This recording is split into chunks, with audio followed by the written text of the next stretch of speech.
क्या आप सोच सकते हैं कि एक सांसद संसद के अंदर सबके सामने अपनी ही न्यूड तस्वीर दिखाए? जी हां, यह सुनने में किसी सनसनीखेज फिल्म का सीन लगता है, लेकिन हकीकत है न्यूजीलैंड की संसद में कुछ ऐसा ही हुआ और इसके पीछे की वजह जानकर आप चौंक जाएंगे। आज हम इसी हैरान कर देने वाली घटना की तह तक जाएंगे और समझेंगे कि आखिर एक सम्मानित एमपी को ऐसा कदम क्यों उठाना पड़ा। तो बने रहिए मेरे साथ। नमस्कार, मैं हूं सिद्धार्थ प्रकाश। आज हम बात कर रहे हैं टेक्नोलॉजी के एक ऐसे स्याह पहलू की जो किसी की भी इज्जत को मिनटों में तार तार कर सकता है, और वो है डीप फेक। तो हुआ यूं कि न्यूजीलैंड की एसीटी पार्टी की एक सांसद हैं लॉरा मैक्लूर। पिछले महीने 14 मई को जब संसद में बहस चल रही थी, उन्होंने कुछ ऐसा किया जिसने सबको चौंका दिया। उन्होंने अपनी एक एआई जनरेटेड न्यूड तस्वीर यानी डीप फेक तस्वीर संसद में दिखाई। हां, वो तस्वीर सेंसर की हुई थी, लेकिन मुद्दा साफ था।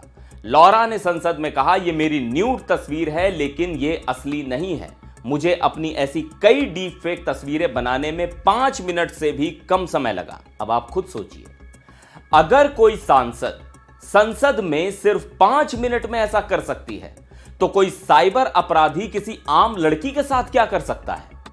बाद में सोशल मीडिया पर एक वीडियो में उन्होंने और खुलकर बात की।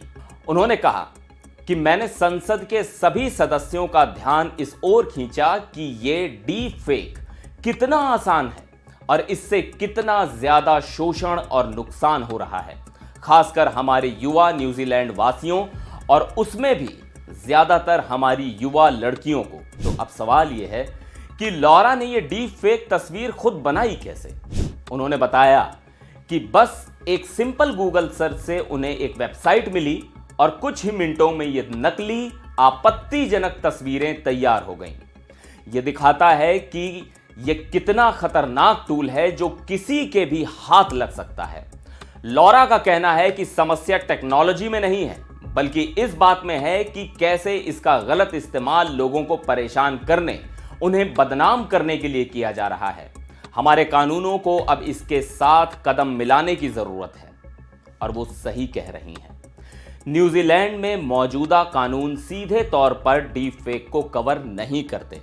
हालांकि नुकसानदेह डिजिटल कम्युनिकेशन के लिए कुछ नियम जरूर हैं, लेकिन वो काफी नहीं है।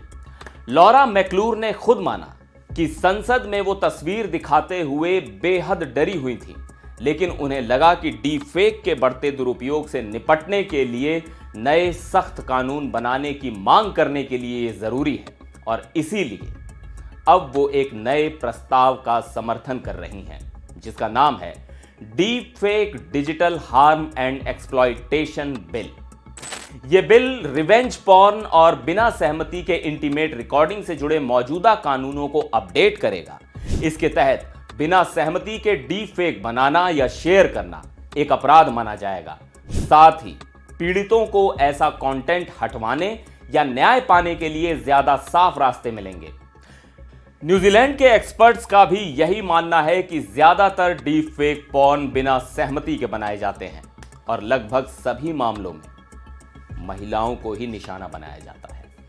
यह एक बहुत ही गंभीर और चिंताजनक ट्रेंड है, और इसीलिए लॉरा मैक्लूर ने यह साहसिक कदम उठाया। और उनका यह कदम सिर्फ एक स्टंट नहीं, बल्कि एक अलार्म है समाज और कानून के लिए।